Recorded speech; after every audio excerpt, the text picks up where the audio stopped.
Good afternoon. Thank you for tuning into Leadership Matters with the People's Doctors, Informing Leaders and Inspiring Solutions. I am your lead co-host, Dr. Dre, and I'm delighted to have my other lead co-hosts with me as well, Dr. White and Dr. Loretta Howard as well, Dr. Sheryl and Dr. Loretta. And Hey, today we continue our discussion. So good afternoon, ladies. good Good afternoon. afternoon. We are ready to dig deep into this journey around ethical leadership, and I think last time we came together, we had some fun with it, but really got serious about what's the seriousness in terms of thinking about weighing ethics and being a leader, especially in today's time as we think about a different future, a different reality. How much does ethics really play in terms of leadership today? And so we have a wonderful guest who's going to join us today, Romero Davis, and he is, again, a wonderful person, lots of great experience. I'll introduce him in just a moment, but glad to have you with us too, Mr. Romero Davis. Absolutely. Thank you for having me today. Yeah, absolutely. So, and we want to continue to encourage people to continue to drop us questions that you want us to answer. Drop us a line on how we're doing. You got topics you want to hear. Leadership Matters questions at innovisions.org. Again, Leadership Matters questions at innovisions.org. So continue to send us your questions and comments and give us feedback. That would be great. Also, want to share with you, we've got an exciting engagement coming up at the end of June talking about this issue related to conflict. How do leaders deal with conflict? Conflict seems to come in different forms. Some say it's an enemy, some say it's an advocate. We're certainly going to open up the discussion and have some discussion around that, some small group discussions, some engagement with leaders across the country. Again, with my co-host, Dr. Loretta, Dr. Sheryl, who'll be joining us. And so I think we've got that slide. We can kind of pop that up there, Dr. Sheryl, if we have that, so folks know how to Sure. get in line, register for that. So we are excited about that. And so you can certainly register where you see that little link at the bottom. We'll try to provide a QR code in some of the future episodes too to make it a bit easier for folks, but take a moment to write down or copy that link as best as you can. But we are excited to do this on the 26th, I believe, of June. And so it's going to be exciting and really some good core strategies for dealing with conflict, going back to some of the basics to some degree, but adding a flavor to it as well as we think about next steps. So please join us, and we'll pop that up again sometime during the show so you can get full glimpse of what we hope to provide. So again, we're going to continue our discussion around this whole ethical leadership piece. And again, the cost of doing right, ethics, integrity, and the leaders who choose both is what we're going to focus in on today. And again, let me just say a few words about our guest, and then we'll get into our first audience question. Romero Davis has more than 25 years of experience in the social sector, currently provides specialized training, technical assistance, and consultation to national and local partners on community, organizational, organizational and system transformation, juvenile justice, strategic visioning, social determinants of health, and culturally responsive approaches to supporting families. His work also extends into the anti-trafficking field, where he supports cross-sector efforts to prevent exploitation and strengthen responses for vulnerable youth and families, and specialized supports for boys and men. Again, Romero, welcome. And we are so excited to have you as part of our show on this afternoon. So just a breadth of experience. Romero and I have worked for a number of years together and have I just sit back in awe in terms of what he has to offer. His knowledge goes deep, and certainly looking for him to share some of that today as we explore this ethical leadership piece as well. So but before we get to our conversation with Romero, I want to first take our audience question number one that we have. Again, lots of questions coming through the pipe. Continue to send those. Um, and the first question that we have from the audience is, we hear a lot about ethical leadership from the top, but what advice do you have for someone who's not in a position of power, but is watching their organization make decisions they know are wrong? What can they actually do about that? Wow, what a deep question. Dr. Retta and Dr. Sheryl, and then Romero, I'll have you chime in if you'd like to tap in on it as well. Wow, thank you so much for starting with me. I was hoping you started with one of the Oh, others now come on, first. come on, come on. Okay, all right. Because that is one of those questions where I really have to reflect, well, what are my own values? First of all. So, and knowing, what my own values are and being an ethical person, I feel that it would need to be addressed. But how much of a risk are you really willing to take? Because it could get to a point where you might end up deciding, well, if it's not going to change, I may have to leave. But if you can, depending on the leadership there, hopefully you can talk to them and just bring that up, what's going on, and have that conversation with them privately. I'm not saying to bust them out in a meeting or anything, but actually have a conversation with them, depending on how receptive they may be. You'll have to think of, well, what do I want to do? Am I going to be able to stay here? Is there a board or someone else you could go to? It just depends on how far you want to take it. Are there others who are feeling the same way? Would you know that? But I think it starts with my values and how I feel about it. And can I talk to that leader? And if I can, it's like, we shouldn't be doing this, or this is not a good decision for the business or clients or whatever the situation might be. But at the end of the day, you got to look yourself in the face, and it's like you may have to leave for some place where it has the same values that you do. Mm, mhm. Yeah, great, thank you, Dr. Sher. Yeah, so as usual, I do agree with Dr. Loretta's thoughts on that. Um, so it's interesting that they said, Dr. Dre, the last part of that question was, say that again for me. The question was again, if you're not, what advice would you give for someone who's not in a position of power, but is watching their organization make decisions they know are wrong? What can they actually do? Yeah, and so it's interesting within the context of ethics, when I say they know are wrong, I Hmm. think that it's ethically wrong as opposed to, sometimes people just don't necessarily, we don't see things the same way. Hmm. I believe sometimes when we write things down for ourselves first, so one might say document, not necessarily documenting because you want to have it documentation, but Hmm. sometimes when we are going through the process of documenting, writing it down, we can get clarity on our thoughts with regards to something. And then I'd say think about who might be a trusted advisor for you, or Hmm. just a trusted person for you that you may be able to process and kind of think it out, who might be even um, inside the organization that may have some influence that you don't have, or may even have some authority that you don't have, that could help make a positive difference and set things right. And yeah, I think sometimes we think we have to either do nothing or bust out on the scene. Hmm. As Dr. Loretta said, call people out, but I don't think we necessarily have to go to that extent. Sometimes there is that middle space where um, we can ask questions that helps people to think about, is this action consistent with our values? Is this action consistent with our brand promise? What would happen if with this particular action, um, passed the 60-minute test? If this was a story on 60 Minutes, how would we feel? Hmm. Sometimes we can ask questions that then allows people to rethink and to,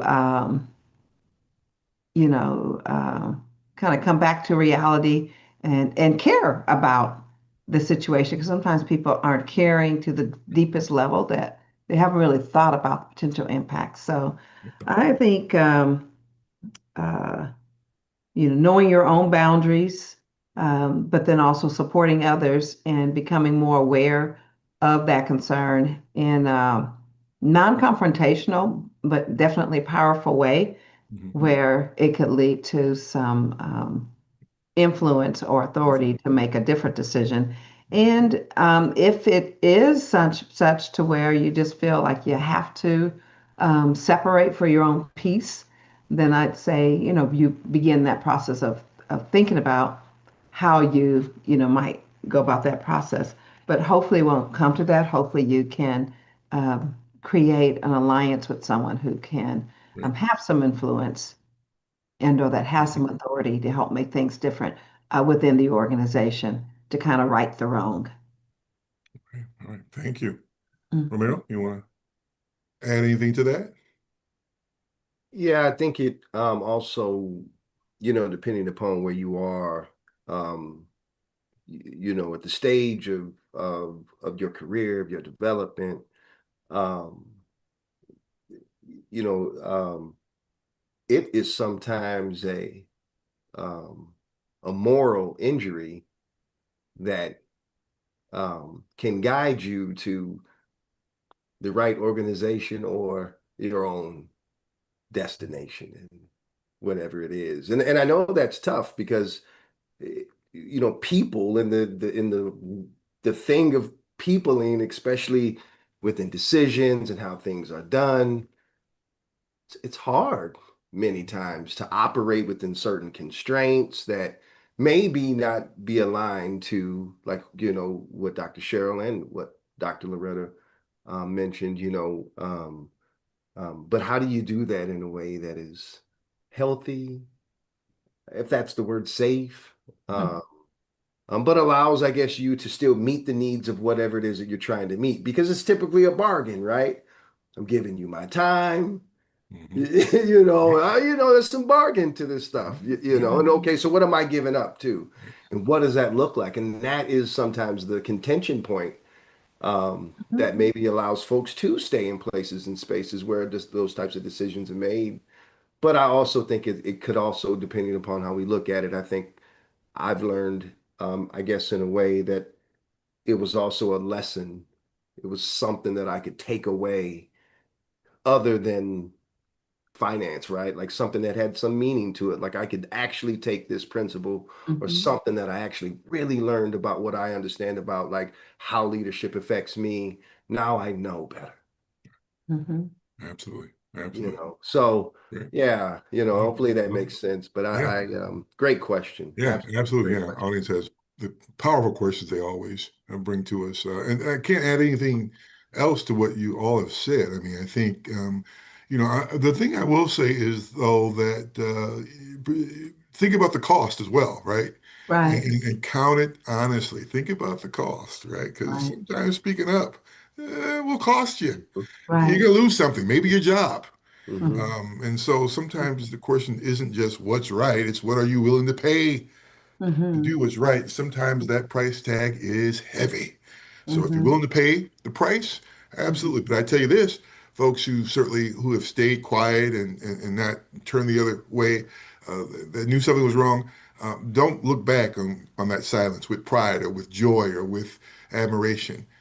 Typically, there's a sadness and some emptiness that goes along with it. So, Mhm. if you have to speak up, speak up. At least you'll be able to sleep at night as part of that process. So that's what I'll add to that as Mhm. well. So Yeah, great question. Great question. and Yeah. I think Dr. Dre, that's like I think that is the thing that makes it very difficult for so many. I think Mhm. Romero was kind of skirting around it, and Dr. Retta kind of started, and that is the risk Mhm. is that people can lose their job. Mm-hmm. Yeah, So it absolutely. really is to, Absolutely. Yeah. um, So, how big a risk right, do I want to right, pay, right, and right, right. am I willing So, to? so let's just, And then how is in doing it strategically, is there a way that I can bring this up and at the same time remain my job? I mean, retain my job because for so many that is their livelihood for yeah, not just themselves but right. often their family. Right, right. So you would agree, Dr. Cheryl, though, that a lot of folks don't say anything. They just turn their head the other way. I mean, the majority of Mhm, folk do look the other way. I mean, that's another mhm, conversation, but I'm thinking to myself, mhm, most folks look the other way. They wouldn't dare open their mouths. They'll just keep it moot and keep it moving. So, mhm, um, that's reality. That's reality. So, but mhm. I know y'all want to push back on me on that one, but we've got to move on because we've got a great show we got to get to as well. So I'm telling leaders, stand up and let your voice be heard. Romero, again, welcome to the show. You've got so much in terms of knowledge. Let me ask you this first. What's been your leadership journey? Let's start there and get deeper into this ethical Oh, piece. What's been your leadership journey? it is as we were talking about this first question here, it reminded me of my leadership journey.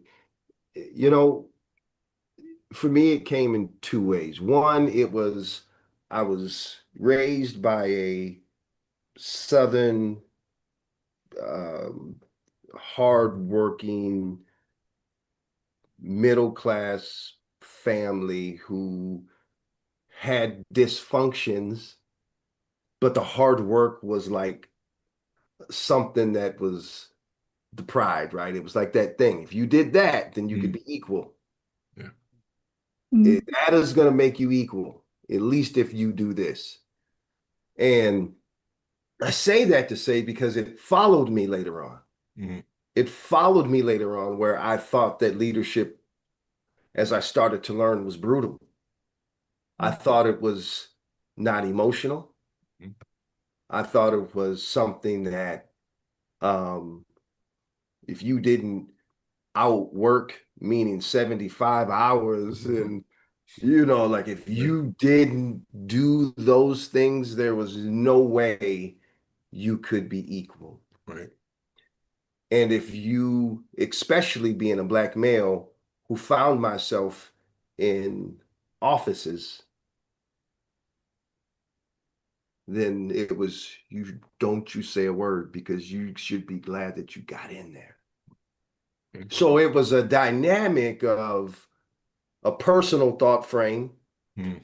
But when I started to see, like, and it was funny, like when, like with that first question around, like, well, if you see something, bad decisions, I was making the most money I had ever made. I was doing for my family, but I saw some of the worst things happening. Mhm. The worst moral decisions, the worst human decisions, um, unethical things that just didn't sit with my spirit, but we were making a lot of money. Right. And it was money that I didn't have. And how was I going to walk away Mhm. and fulfill the needs and be quote unquote? Because you got to remember now, I told y'all when I learned that leadership, it was from where I was from. And so men worked and men you do until you fall over. Mhm. And if you can't, and if you have a mistake, you're not even worthy of a mistake. Mhm. So it was the leadership that those cultural aspects, the dynamic of being a successful Black male of few in corporate America and adopting those different strategies of what I thought leadership was. But then once I realized that it was a character thing, it changed everything. Yeah. Absolutely. Yeah. Wow. It Wow. did. It changed everything for me. Yeah. And Yeah. I quit, Mhm. walked away, Wow. Okay. walked away. And my wife was looking at me like, what are you doing? Right. Like, Exactly. what are you Right. doing? And I Absolutely. stopped chasing the money Yep. and I started to align myself with character and Okay. values. And the money was a come along. Sure. Absolutely. Absolutely. That's a Yeah. different conversation. Y'all know Yeah, that's a that's a whole whole, Yes, that's there's a that's some whole things that will, different you feel me now? conversation. There's some yeah. things Right, that will, right. I mean, but you're talking about stopping the money train. That's a whole different conversation. oh And we man. knew. So, but we got to take a short break. I mean, Yes, wow. I mean, yes, we haven't even started yet. yes. So we're gonna go deeper into this conversation and really talk about the ethics of power and get deeper into, stopping the gravy train versus being ethical. I don't know. We've got to weigh both sides here. So we got to take a short break. I'm sorry, folks. But when we return, we'll get deeper into this conversation. So please stay tuned. We'll be right back with more on Leadership Matters with the People's Doctors, informing leaders, inspiring solutions.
And we are back with more on Leadership Matters with the People's Doctors. For those who are just joining us, we have just started a wonderful conversation around ethics and leadership and really getting deep into this discussion as well. And so there's so much more to unpack here. And again, I am so delighted to have my other co-host with me, Dr. Sheryl, Dr. Loretta, who's joining me on the show as well, and our very special guest, Romero Davis, who is just a breath of fresh air, lots of great knowledge, and just glad to hear his voice of wisdom. And so let's dig deeper into this. Dr. Sheryl, let me pass it on to you so we can ask the next question for Romero. All right. Thank you, Dr. Dre. So, Romero, we hear a lot of talk about ethical leadership. Wondering from your lens, what does unethical leadership actually look like in practice? And why do you think so many organizations normalize it? Great question. Unethical leadership to me looks like someone staying quiet in a meeting when they know something was misrepresented, especially a leader misrepresented by someone who can't support themselves in the room. It also looks like, and I think it looks professional. Mm. I think it looks like a suit and tie. And I think it also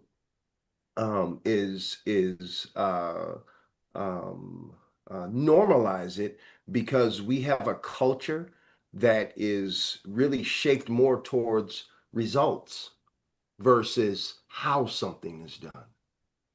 And that's a tough measure, right? Especially depending upon what area we're in. Maybe it's sales where you're looking at, listen, I don't care how it's done. We're just trying to get somewhere. Mm. But what I've learned is that's where the danger really lies, is when within those spaces, that unethical leadership allows that to stay centerfold. And we often see the demise of fast first design that's only focused on quantity versus focusing on quality, which I think really translates to relationships. Mm-hmm. Thank you. Yeah, powerful. Great. I enjoyed listening to what you were saying, and it made me think about how some nonprofits and the things that they have to go through because they have to make numbers to get their funding. And then sometimes they may do things slightly unethical to make sure that they get those numbers so they can continue the funding to help the population that really needs it. So it's wow, it is one of those issues. It's like, what do we do? So thank you for that. But I do have a question. So if integrity is the floor, you got to visualize this, and not the ceiling, what sits above it? What's the next level of ethical leadership that most people never reach? Oh, God, that is a great question. I think that because integrity is doing what we say we would do, I believe the next level is anticipating like the ethical thing to do. Like it's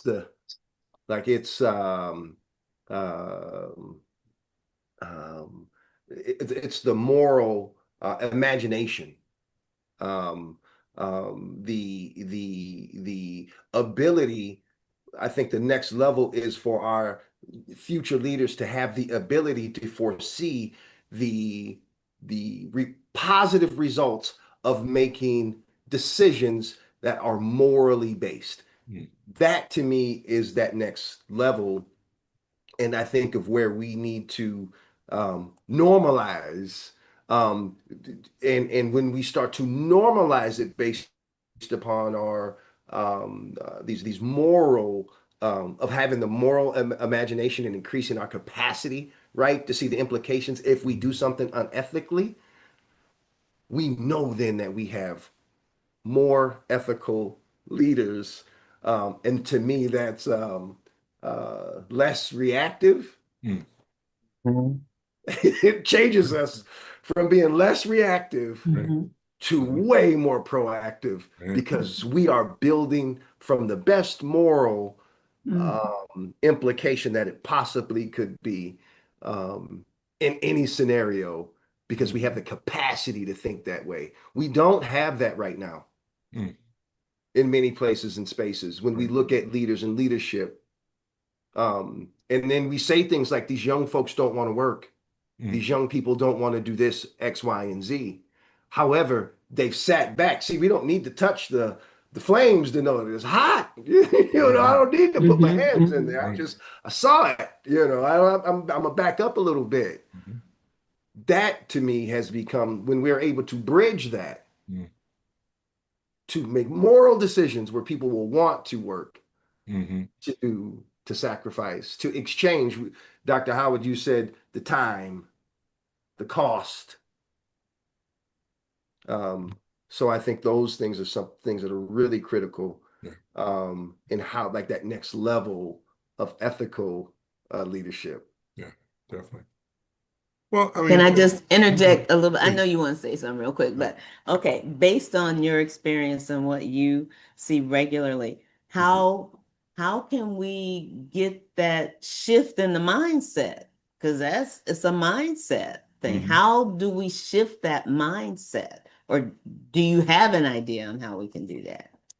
Absolutely. I believe that we really need to start to look at, well, I don't know if we'll ever get to it because I in the um, um, in our culture, we are a consumption culture, so we constantly want more information, more of this. How fast can we get things? Mhm. Which ethically and morally mess with our values and our value systems. And so everything becomes product. We'll get it done no matter what you have to do. We just gonna meet that need because it's about more. Mm. I do believe that there are ethical leaders who and who practice high standards of I think of what we're talking about here of this ethical leadership um, who are loved by the people. Mm. Mhm. Mhm. You know, they're loved by the people. They're Mhm. loved by their organization. They're Mhm. loved by the folks that work for them. If something happens, everybody's showing up for their birthday party.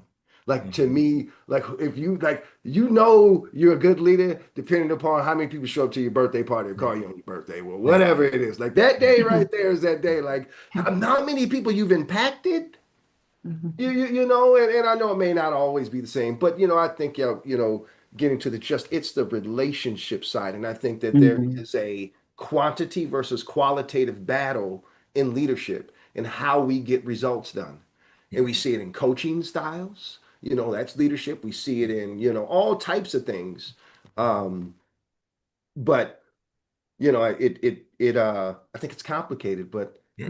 It is Dr. complicated. Dre, who do we It get is there? I complicated. mean, I don't know.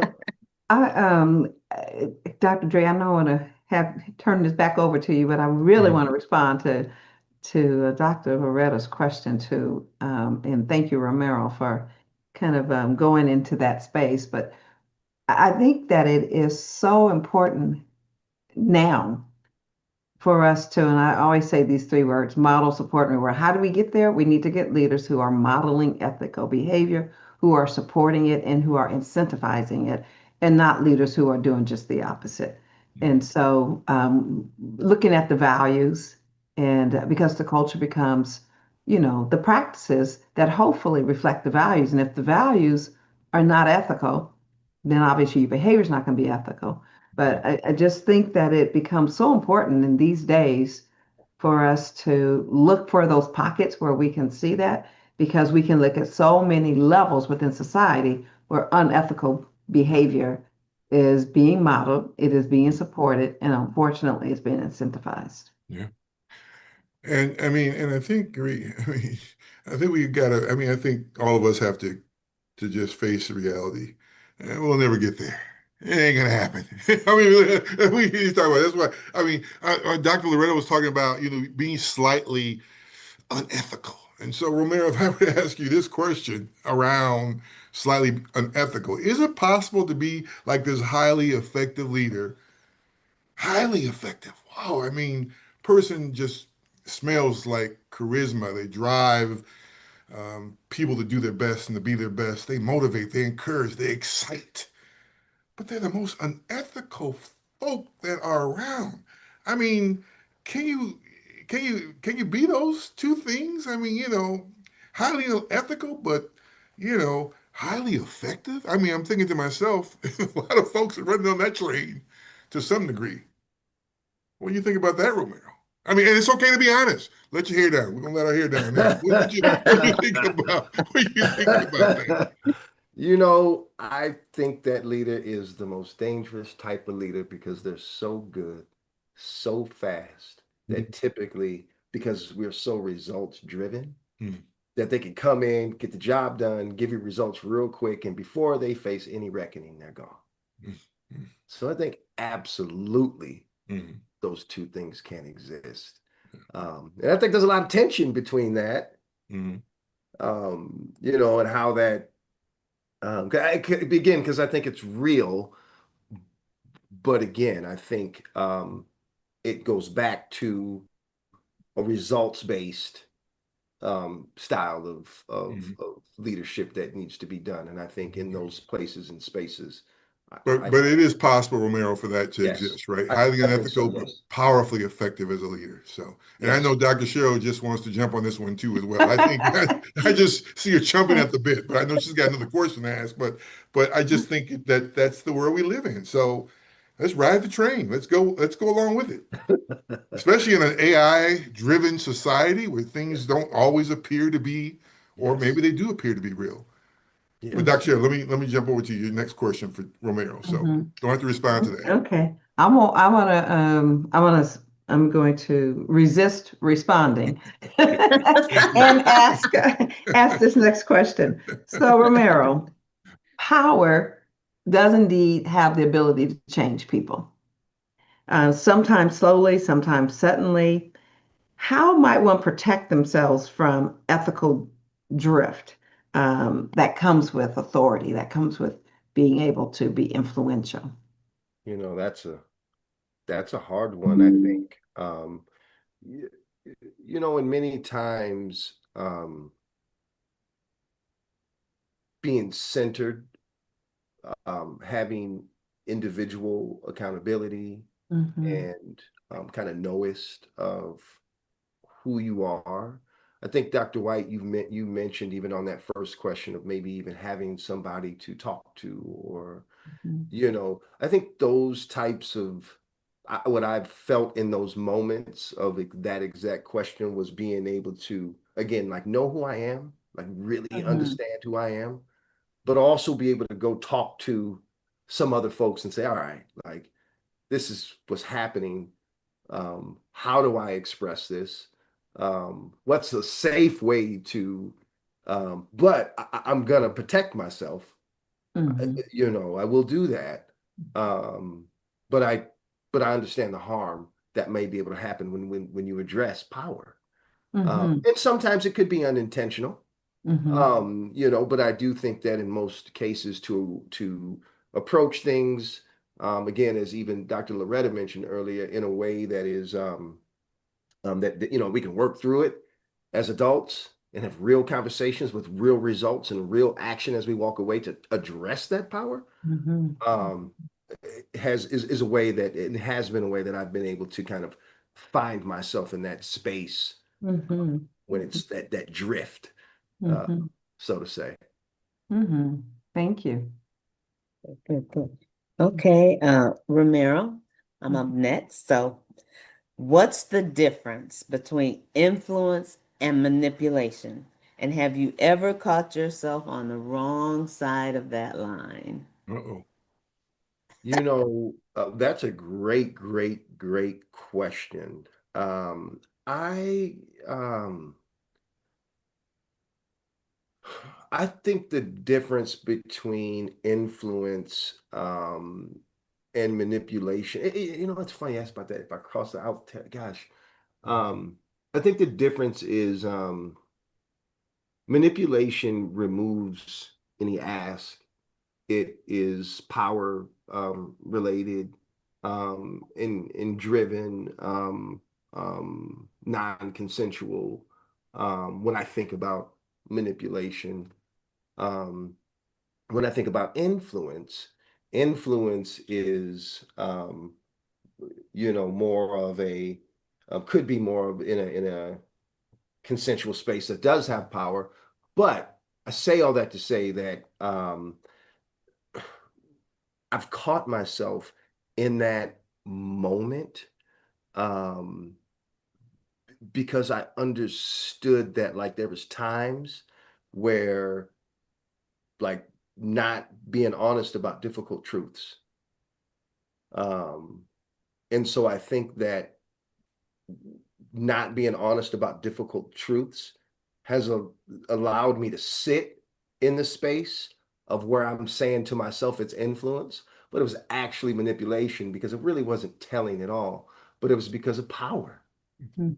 It was because of being in a space where confidentiality and information couldn't be shared that far. And it really made for a very struggling moral clash about policy, procedures, and about how we do things as leaders that did not sit well with me. Great, thank you. Great. Hey, folks, I think it's time to cut for a break. I know that this discussion is getting deep and really getting good here. But we're going to take a break. We're going to come back on the other side and get a little deeper in terms of the ethics and the leadership piece and try to see how those two come to dance. We're going to put Romero under rapid fire briefly as well. And I also want to just spend just a moment in terms of the next generation, in terms of how they need to grapple with ethics and leadership as well. So we'll take a quick break. Stay tuned. We'll be right back with more on Leadership Matters with the People's Doctors, informing leaders, inspiring solutions.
And we are back with more on Leadership Matters with the People's Doctors. Just an exciting conversation. I mean, this could be a whole weeks long worth of conversation, just so many angles we can go into. And for those who are just joining us, we are continuing our discussion on ethics and leadership with Dr. Loretta, Dr. Sheryl, and our very special guest, Romero Davis, who's joining us and really giving us a lot to think about as part of this process. But we've got so much more to cover. Want to try to get as much as we can in. Continue to give us some feedback. Drop us a line. What else would you like to hear in terms of topics? How are we doing with the topics? Pushback if you think Dr. Loretta, Dr. Sheryl kind of scoot off a little bit in terms of the topic, let them know that. But Leadership Matters, questions at innovisions.org. I want to go to our next audience question because, again, we get excited when the audience sends in questions, so we don't want to neglect that either. So our second question is, how do you hold someone accountable for an ethical failure without destroying them, especially when that person is someone you really care about or deeply respect? Dr. Sheryl, I'll throw it to you, and then Dr. Loretta, and Romero, if you want to chime in too as well. Mhm. Well, I think we hold them I think accountability always starts with feedback. So a conversation, right? Um, in that conversation, someone you care about, I think reminding them that you care about them and that you're wanting to have the conversation with them because you do care about them. And I think it kind of goes back to the maybe some of the thoughts we have with that first question with regards. Sometimes we can ask people questions and call them in versus calling them out, saying, and I love situation behavior impact is a great feedback model. In this situation, you did this, and the impact on me is concern that, um, that this might in some ways be jeopardizing you and or the organization.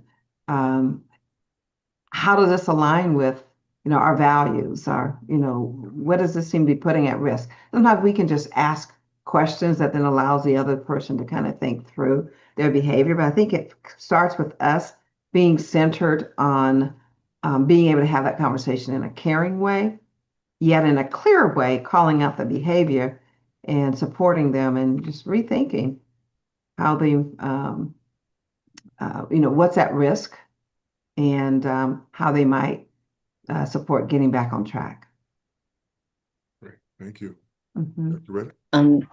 I agree with Dr. Sheryl that accountability piece is really important because someone I care about and respect, I do hold them accountable as I would want them to hold me accountable for my actions as well. And it's not that accountability piece. I'm not trying to hurt you, but it's like, we have a certain standard that we trust each other. And I would want to find out, trying to be empathetic. Well, what caused you to do it? Why did you do that? And still have the boundaries. It's like I may not agree with what you did. I still have the values that I have, but what happened? Maybe find out what was the reason behind it. Was it definitely intentional? Did something happen? And how do you get back on track as well? But because I care about you, yes, I'm going to hold you accountable. And I would hope that they would have held me accountable if it had been me as well. So, yeah.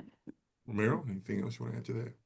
No, nothing different. I think that accountability piece is most important. And, I think it's what we all would ask for, either which way around. Absolutely. Absolutely. Yeah. And I think the only thing I'll add is, again, the fact that you really care about this person doesn't disqualify you from the conversation, it really qualifies you. Yeah. Because again, people who may not know someone who is doing something unethical, they can certainly enforce the rules, but people you really care about, you can call them back to themselves and say, hey, let's have a real discussion and become much more authentic and honest as well. So great question again from the audience. Continue to send those questions in as well. I want to just again put one more little small plug in for our conflict offering that's coming up June 26th. Love to have folks join us. Register today.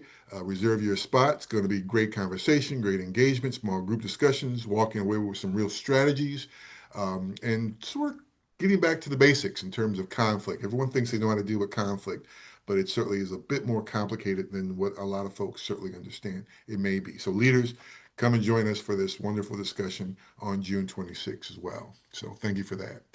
Dr. Sheryl, is it time to put Romero under the rapid fire lamp? See what I he's think made that that's a great idea, Dr.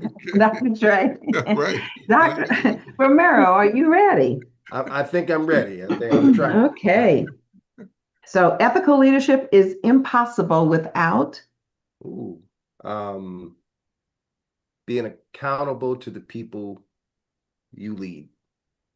the most overused phrase in conversations about ethics is. um, we take this very seriously. One book, leader, or experience that shaped your ethical foundation. Oh man, listen. Um, there's two that I'm thinking. I'm gonna go with James Baldwin, The Fire Next Time. Okay. Yeah. What's the question a leader should ask themselves before every major decision? Is the person who is being most affected by this decision a part of the decision? Okay. And then finish this. The day I knew I had grown as an ethical leader was when. An employee came to me um, with an issue that they didn't feel safe going to anybody else for. Okay. Thank you, Romero. Dr. Dre. Wow, wow. I think he passed the test, right? Indeed. That's great, Ron. Appreciate that. Appreciate that. You know, one of the things that we're always interested in for us, I don't know if it's because we're getting a little bit more older or more seasoned or more mature, whatever word you like to use, but always think about legacy and the next generation of ethical leaders. Um, Romero, what's the one ethical habit again that perhaps you wish you had built earlier in your career that now you're in a position to maybe teach some of those younger leaders coming along the way?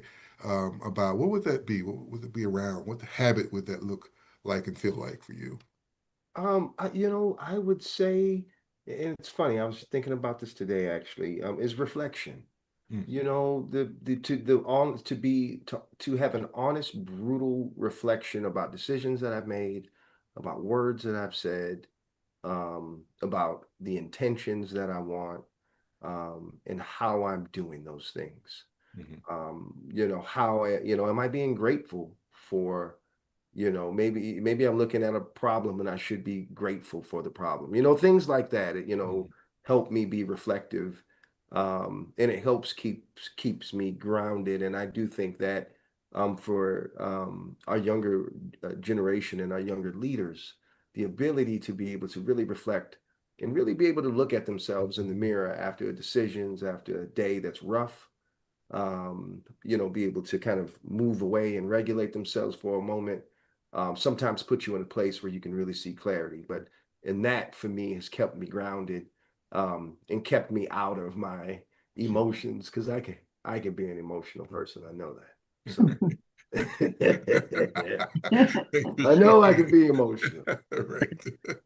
All good, all good. Dr. Retta, how about you? Next question here. Well, yeah, I was listening to that reflection, and that is wonderful that you actually put yourself through that. You're reflecting about the things you're doing. But for the leaders who are coming behind you, that younger generation or whatever they are, if they could only remember one thing that you modeled, what would you hope that one thing is that you model for them that they would remember? Accountability. If I was wrong, I said I was wrong. If I didn't make the right decision, I said I didn't make the right decision. If I couldn't hire someone because I didn't have the budget, I said I couldn't hire you because I don't have the budget. And in times where the will to want to over what's the word I'm looking for, to compensate versus being true, um is the thing that they can say, hey, Romero, he was wrong. You're gonna hear it from him, and he's gonna hold himself accountable, but he's gonna do that same thing right back. And we gonna rock. We gonna go, but we gonna work. We gonna do it. Boy, he might get me up a little extra early, and we might stay a little extra later. But boy, if he said it, it is, and that is what I'm grateful for. And the trust, those pieces. Great, thank you. Sheryl, how about you? Well, I'd say young leaders today are entering organizations that are still working through fundamental questions of justice, of equity, and the big word that you just talked on, accountability. What do they need from senior leaders that you think maybe they're not getting? I think it is, I think it's almost what we are doing here, which is first things first is authenticity. I don't think that they're getting leaders sometimes to tell them, I don't have it figured out. That's what we're working on. I just, and I think that there is also a big difference, I think, in organizations like now where, for young leaders, what does it look like? I get it to share roles and responsibility. Like that stuff is very important, but to even share authority, to even be able to willing to, and so I think those are the real authenticity, the modeling to share, to show what that sharing authority and less ego and these less other controlling things in an ethical way, because people do like, if there's someone who does something better than you, no matter how old, young, whatever it is, then let them do it. Let them do it. It becomes immoral and unethical when our personal selves, beings, bias, and all these other things start setting in, kind of based on that last question, that personal reflection. What is that? What are you saying? So, I really firmly believe it's that authenticity, but I also think it's the modeling of that accountability. It's the modeling of sharing. It's the modeling of less ego. That is very important for our young folks. And if young folks can get into organizations where leaders are doing that, it's half the battle. Half the battle. Love that. I can remember probably a zillion years ago sitting in under Pastor Cedric Manley. He was speaking on setups that lead to falls, and you just mentioned one, and that was ego. So he said, it's a setup, don't fall for it. And it was greed. It was temptations of the body, be it drugs, sex, whatever, and ego. Yeah. Yeah, that's powerful. That's powerful. Mm-hmm. The other piece, I know we're coming to a close here, and we'll wrap up in just a moment, but I just quickly to explore, and again, I don't want folks to look at me in the wrong way, but, or think differently about me, but, there is still something to be said that everyone else is being unethical. Why can't I be unethical? I mean, there's a deeper discussion that is just there, and I know Dr. Loretta and Dr. Sheryl rolling their eyes at me. But Romero, there's just a deeper discussion to be had. Everybody else is doing it, so jump on the bandwagon and let me ride as well, because they're getting ahead. They're prosperous. They look like they're making all the right moves and getting advances and promotions and rewards and accolades. So just jump on the bandwagon. Just be unethical for just a moment. There's nothing really wrong with that. It's just for a moment. Typically when that happens, people are chasing more than the bag. They're chasing attention, status, again, it's a ego driven thought frame. And it's true though, but it's very true. And sometimes we're taught in our societies that if we don't become what the worst things are in our society, then we will be the victims of those things. And that's very hard to think about that in the terms of a workspace that is brutal. Right. That is verbally a little different. Yeah. that is challenging in so many different ways. So I Absolutely. would say that I'm not one to agree on it, Yeah, okay. but I do understand folks who operate within that type of space. Right. I just couldn't do it.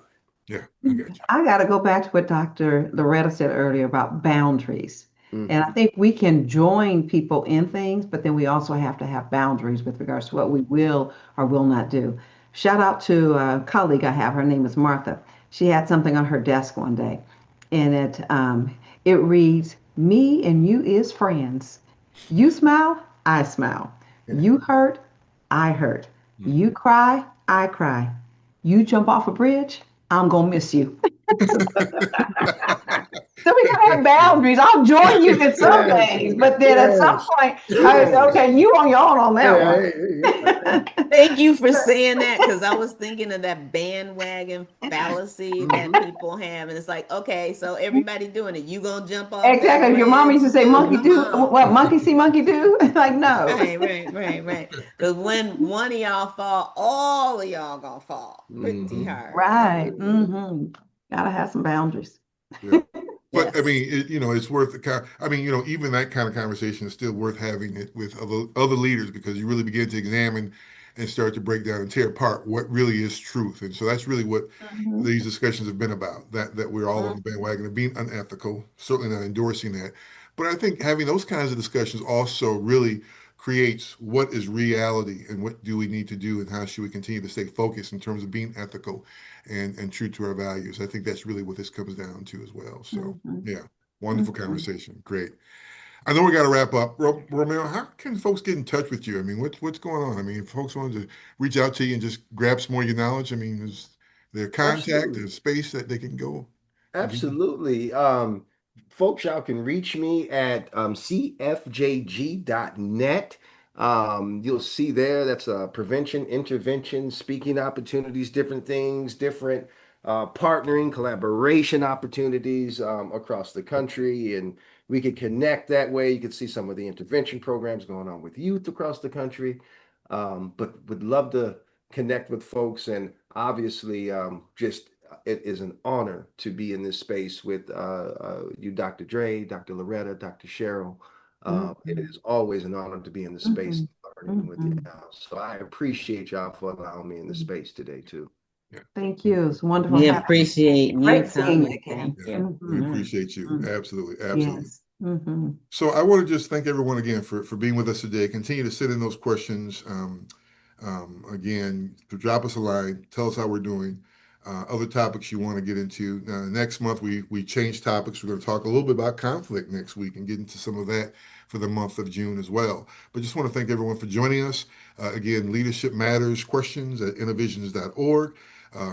Please join us June 26th as we talk about conflict and engage people at a different level as well. And so we want everyone to continue to join us. You can download this podcast on Thursdays through various means, through Apple Podcasts, iHeartRadio, Amazon Music, Spotify, so many other ways. Pass the word along, spread the word that there's something special going on at Leadership Matters with the People's Doctors. And so until next time, folks, on Leadership Matters with the People's Doctors, where we are informing leaders and inspiring solutions, your leadership matters. See you next time.